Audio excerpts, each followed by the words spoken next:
جی تو سامعین کرام کیسے ہیں آپ سب؟ آج ایک بہت ہی اہم ویڈیو آپ کے ساتھ شیئر کروں گا۔ یہ ویڈیو تھوڑی لمبی ضرور ہوگی مگر اس میں ہم آج پلاسٹک سرجری کے بارے میں باتیں کریں گے، اس کے بارے میں جانیں گے وہ ہوتی کیسے ہے، اس کے کیا کیا فائدے ہیں اور ہو سکتا ہے کہ نقصانات پر بھی بات کی جائے، تو آپ نے اس ویڈیو کو شروع سے آخر تک لازمی دیکھنا ہے۔ پلاسٹک سرجری کے بارے میں تو ہم سب جانتے ہیں کہ اگر جسم کا کوئی حصہ پیدائشی طور پر خراب ہو یا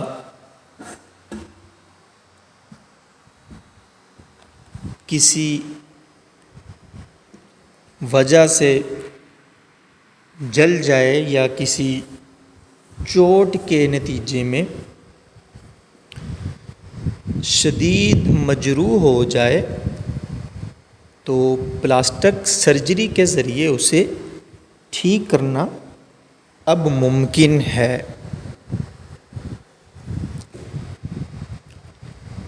اور اس کی مدد سے اعضاء کو پہلے سے زیادہ خوبصورت بھی بنایا جا سکتا ہے۔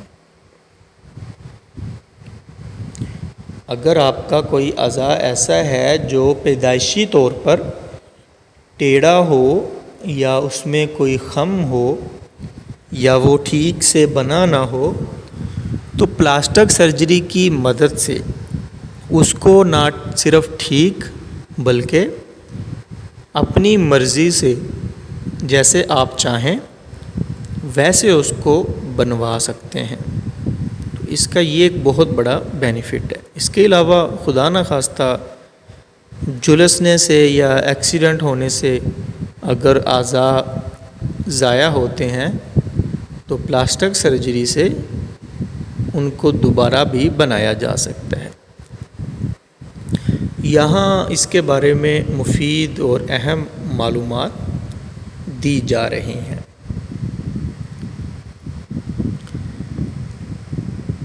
سامعین کرام، جب ہم پلاسٹک سرجری کا نام لیتے ہیں تو پہلا سوال یہ ذہن میں آتا ہے کہ اس کا پلاسٹک سے کیا تعلق ہے؟ نام سے تو بظاہر یہی لگتا ہے نا کہ پلاسٹک سرجری۔ اس شعبے کے تعارف کے ساتھ یہ بھی بتائیے کہ اسے یہ نام کیوں دیا گیا ہے؟ ٹھیک ہے جی، ان کوشچنز کے اوپر ہم بات کرتے ہیں۔ سامعین، یہ سرجری کے شعبے کی وہ شاخ ہے جس کا تعلق چہرے یا جسم کے دیگر اعضاء کے بگاڑ کو درست کرنے سے ہے۔ یہ بگاڑ پیدائشی ہو سکتا ہے یا کسی چوٹ یا زخم لگنے کی وجہ سے بھی پیدا ہو سکتا ہے، یا یہ سرطان کے نتیجے میں جسم کے کسی عضو کے ضائع ہو جانے سے بھی سامنے آ سکتا ہے۔ پلاسٹک سرجری دیگر سرجریوں سے ذرا مختلف ہے، اس لیے کہ یہ جسم کے کسی خاص عضو تک محدود نہیں ہوتی۔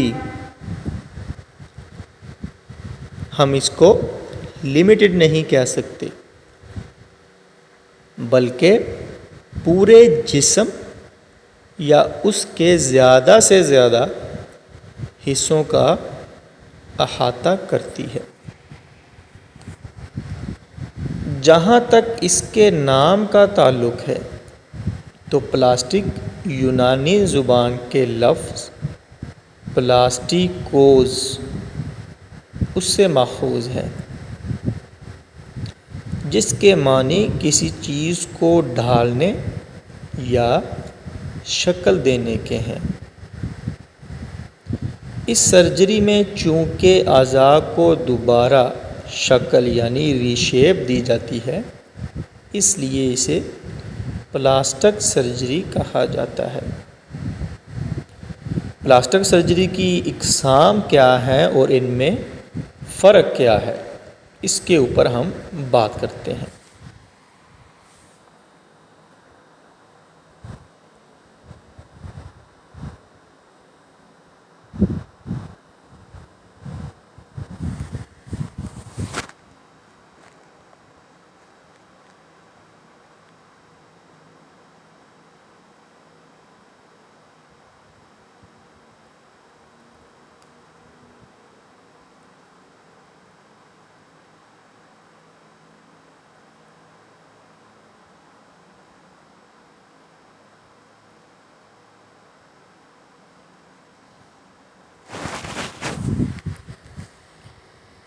اس کی دو بنیادی اقسام تعمیری سرجری اور زیبائشی سرجری ہیں، یعنی کنسٹرکٹیو سرجری اور کاسمیٹک سرجری۔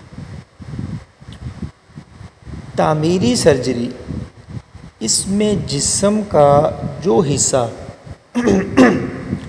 خراب یا مکمل طور پر ختم ہو چکا ہو اسے دوبارہ بنایا جاتا ہے۔ دوسرے لفظوں میں یوں کہا جا سکتا ہے کہ ایک اب نارمل چیز کو نارمل شکل میں ڈالنا ہوتا ہے۔ اس کے برعکس زیبائشی سرجری میں ایک نارمل حصے کو مزید بہتر اور خوبصورت بنانے کی کوشش کی جاتی ہے۔ تو اس کے شخصیت پر کیا اثرات مرتب ہوتے ہیں؟ اگر سرجری کسی ضرورت کے تحت کی جا رہی ہے تو ظاہر ہے کہ وہ اس ضرورت کو پورا کر دیتی ہے، لہٰذا یہ ایک فائدہ مند چیز ہے۔ تو اس سے انسانی زندگی اور صحت پر مثبت اثر پڑتا ہے۔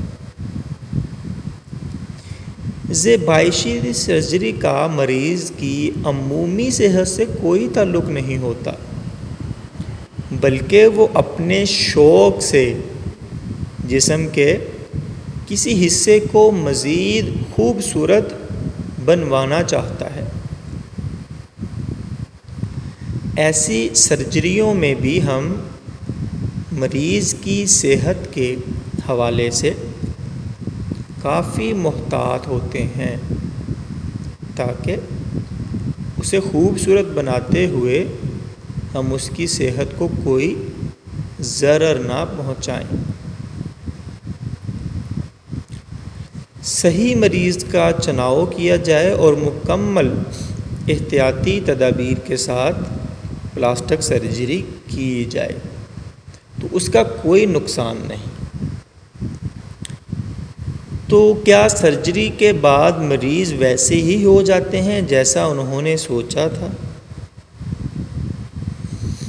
جی ہاں، بہت سی صورتوں میں مریض کی خواہشات اور توقعات حقیقی نہیں ہوتی، اس لیے اس کا مکمل معائنہ کرنے اسے سرجری کے مثبت اور منفی اثرات سے مکمل طور پر آگہی دینے اور نتائج کے بارے میں اچھی طرح بتانے کے بعد ہی کوئی قدم اٹھایا جاتا ہے۔ آج کل لوگوں میں لائپوسکشن کروانے کا رجحان بہت زیادہ بڑھ رہا ہے۔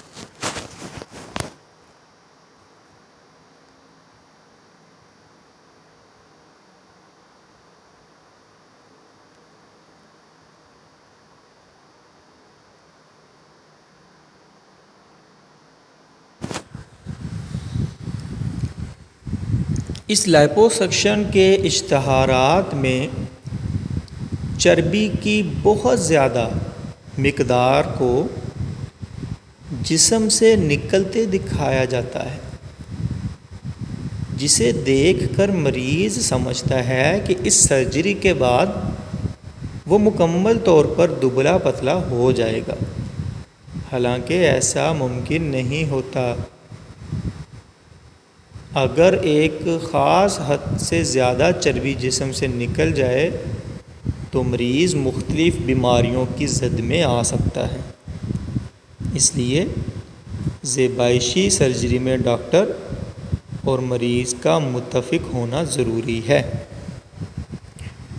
مریض کو اچھی طرح سے معلوم ہونا چاہیے کہ اس کی توقعات کیا ہیں۔ اس سلسلے میں کیا کچھ ممکن ہے اور کیا ممکن نہیں، ورنہ بعد میں وہ عدم اطمینان کا شکار رہے گا۔ جی تو لائپوسکشن جسم کے کن حصوں کی جاتی ہے؟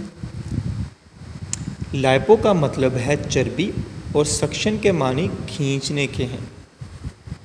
اس آپریشن میں جسم کی فالتو چربی کو خارج کیا جاتا ہے۔ یہ تکنیک پیٹ کے اوپر اور نچلے حصوں، کمر کے اطراف، رانوں، بازوؤں، کمر اور بغلوں پر استعمال کی جاتی ہے۔ اس کے لیے عمر کی کوئی قید نہیں اور یہ ان تمام لوگوں کے لیے ہے جو غذا میں احتیاط اور ورزش کے باوجود فالتو چربی سے نجات حاصل نہیں کر پاتے۔ ورزش بیرونی چربی کے خاتمے کے لیے کارآمد ہے، لیکن وہ ان لوگوں میں اچھے نتائج نہیں دیتی جن کے اعضاء پر چربی کی تہیں جم چکی ہوں۔ ایسے لوگوں کے لیے یہ سرجری مفید ہے۔ تو زیبائشی پلاسٹک سرجری کن صورتوں میں کروانی چاہیے؟ دیکھیں جی، جسم پر کسی بھی ایسی چیز کی موجودگی جو آپ کو تکلیف دے رہی ہو یا آپ کے خیال میں وہ نارمل نہ ہو تو اسے ہٹانے کے لیے پلاسٹک سرجری کی جا سکتی ہے۔ اگر کوئی چیز آپ کے چہرے یا جسمانی ساخت کو بدنما کرنے کا باعث بن رہی ہے اور کسی نقصان کے بغیر اس میں بہتری لائی جا سکتی ہے تو میرے خیال میں اس کی سرجری کروانے میں کوئی حرج نہیں۔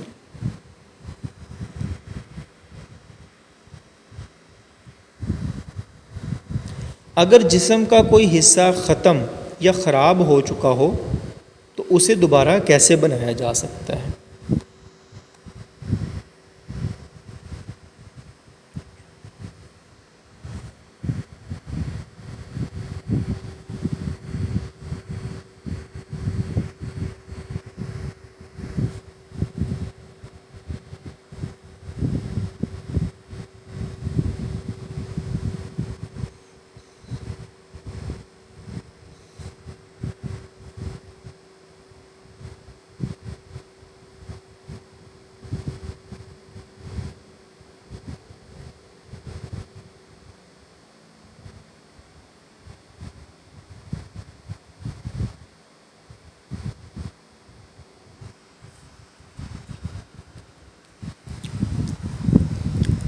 تو اس سلسلے میں سب سے پہلے تو وہ یہ دیکھنا چاہیے کہ وہ جسم کا کون سا حصہ ہے۔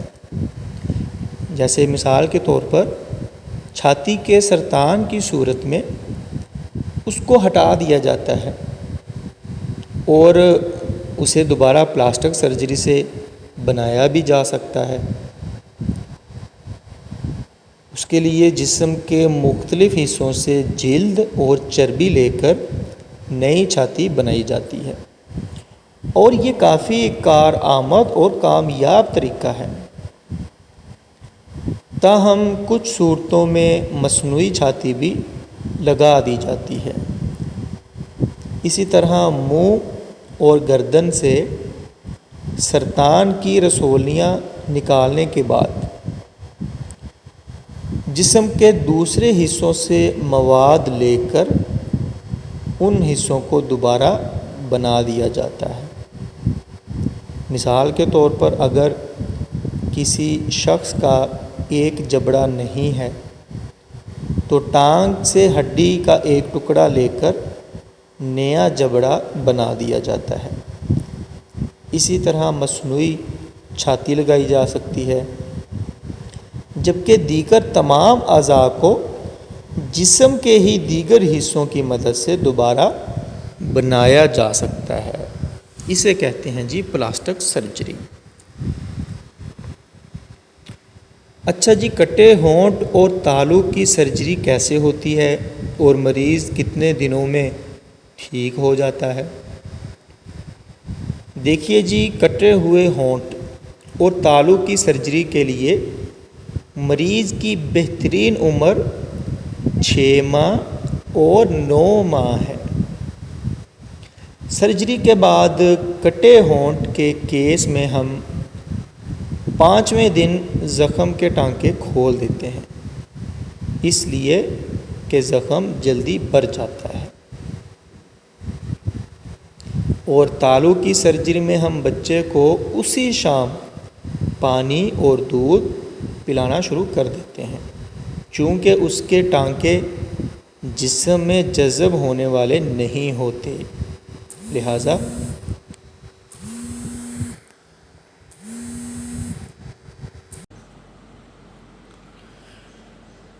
جی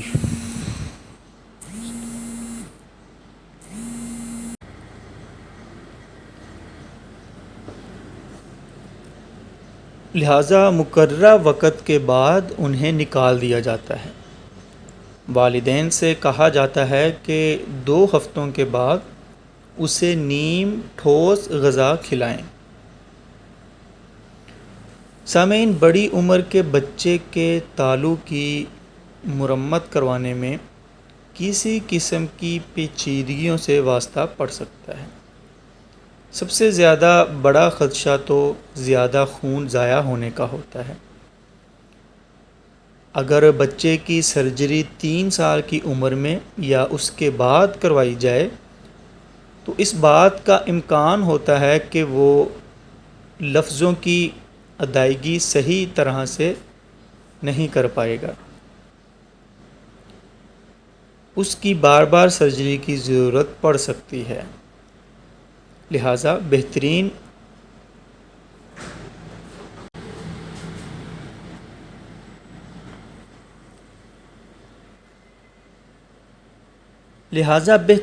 نتائج حاصل کرنے کے لیے پہلے سال کے دوران ہی سرجری کروا لینی چاہیے۔ اچھا جی، پلاسٹک سرجری سے پہلے یا بعد میں مریض کو کیا کیا احتیاطیں کرنا ہوتی ہیں؟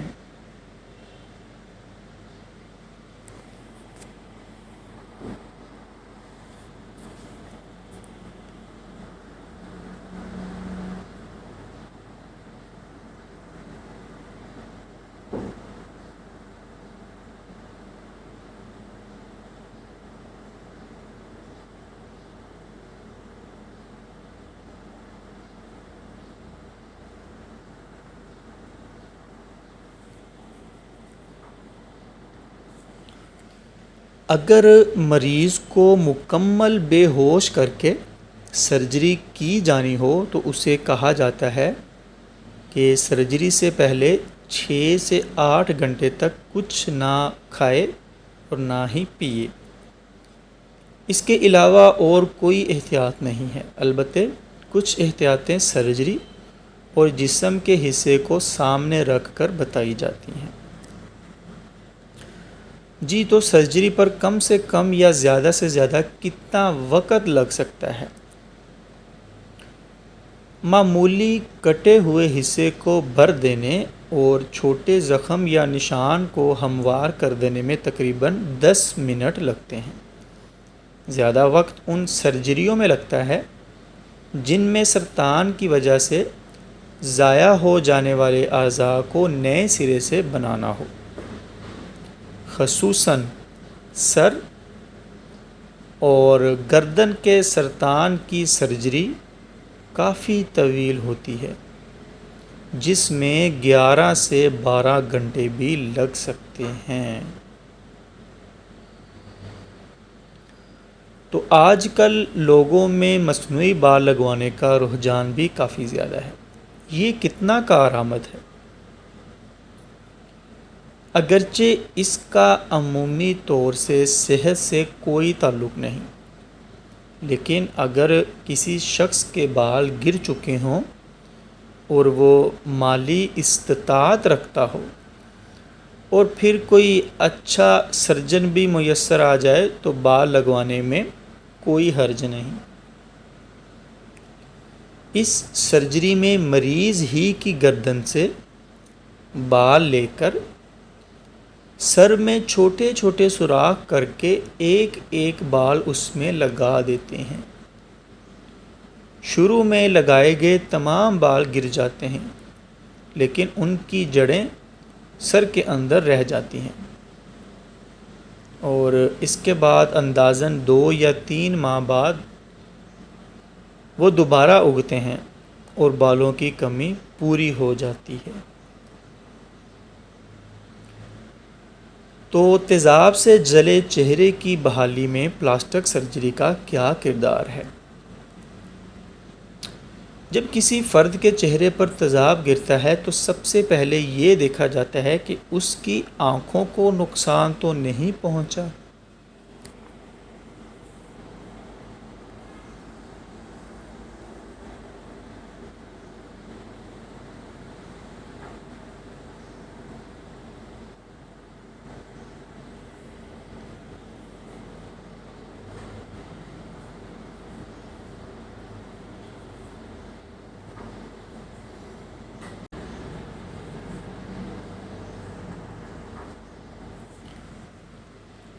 جب کسی فرد کے چہرے پر تیزاب گرتا ہے تو سب سے پہلے کیا دیکھا جاتا ہے کہ اس کی جو آنکھیں ہیں وہ بچ گئی ہیں، اس میں تو تیزاب نہیں گیا، تیزاب کی وجہ سے وہ تو ڈیمیج نہیں ہوئی۔ اگر تو وہ زخمی ہوئی ہوں تو پھر انہیں پانی سے دھویا جاتا ہے اور ماہر امراض چشم کی خدمات لی جاتی ہیں۔ وہ معائنہ کرتا ہے کہ آنکھیں اگر ڈیمیج ہوئی ہیں تو کس حد تک ہوئی ہیں، کیا ان کی ریکوری ہو سکتی ہے یا پھر کیا اس جگہ پر نئی آنکھیں لگ سکتی ہیں۔ تو ماہر امراض چشم جو اس کا معائنہ کرتا ہے وہ اس کو اچھی طرح سے چیک کر لیتا ہے اور اس کے بعد یہ کوشش کی جاتی ہے کہ چہرے کے متاثرہ حصے کو پانی سے صاف کیا جائے تاکہ تیزاب کے اثرات چہرے سے مکمل طور پر ختم ہو جائیں، کیونکہ پانی ہی وہ واحد لیکوڈ ہوتا ہے جو صفائی میں معاون ثابت ہوتا ہے۔ اس کے بعد پھر یہ اندازہ لگایا جاتا ہے کہ جلد کتنی متاثر ہوئی ہے، اور پلاسٹک سرجری کے ذریعے اسے کیسے نارمل کے قریب لایا جا سکتا ہے۔ اب یہاں ایک بات آپ غور سے سمجھیں کہ سب سے پہلے اندازہ لگایا جاتا ہے، اس حصے کو دیکھا جاتا ہے کہ جو جلد تیزاب کی وجہ سے جھلسی ہے وہ کس حد تک ہے، کیا اس کو پلاسٹک کی وجہ سے ریکور کیا جا سکتا ہے، مکمل ریکور کیا جا سکتا ہے، یا کہ ایک نارمل سچویشن کے قریب لایا جا سکتا ہے۔ تو ان ساری چیزوں کو مد نظر رکھا جاتا ہے تاکہ سرجری شروع کرنے سے پہلے یہ حتمی طور پر ڈیسائیڈ ہو جائے کہ آیا سرجری کتنی اور کس حد تک کرنی ہے۔ اس کا مقصد یہ ہوتا ہے کہ وہ انسان ایک نارمل انسان کی طرح زندگی گزار سکے اور اپنے چہرے کو دوسروں کے سامنے بے نقاب کرنے میں ہچکچاہٹ محسوس نہ کرے۔ یعنی پلاسٹک سرجری کی مدد سے ڈیمیج ہوئے حصے کو اس قدر خوبصورت بنانے کی پوری کوشش ہوتی ہے کہ یا تو وہ پہلے کی طرح ٹھیک ہو جائے، لیکن اگر سیم ٹو سیم پہلے کی طرح نہیں بنتا تو کم از کم اتنا ہو جائے کہ وہ بندہ نارمل انسانوں کی طرح اپنی زندگی گزار سکے، اس کو احساس کمتری نہ ہو، اس کو یہ محسوس نہ ہو کہ وہ عام لوگوں سے ہٹ کر ہے۔ تو اس لیے پلاسٹک سرجری کا اس میں بہت زیادہ اہم کردار ہے کہ ایسے بہت سارے لوگ ہیں جن کی کسی وجہ سے ان کی شکل، ان کا چہرہ بہت زیادہ ڈیمیج ہوتا ہے، لیکن اس سرجری کی مدد سے وہ بالکل پہلے کی طرح اپنا چہرہ واپس پا لیتے ہیں۔ پلاسٹک سرجری مہنگا علاج تصور کیا جاتا ہے، ایسا کیوں ہے؟ دراصل سرجری بذات خود مہنگی نہیں ہے، بلکہ اسے عملی جامہ پہنانے کے لیے جو اشیاء استعمال کی جاتی ہیں، مثلا اس سرجری میں جو چیزیں استعمال ہوتی ہیں وہ مہنگی ہیں۔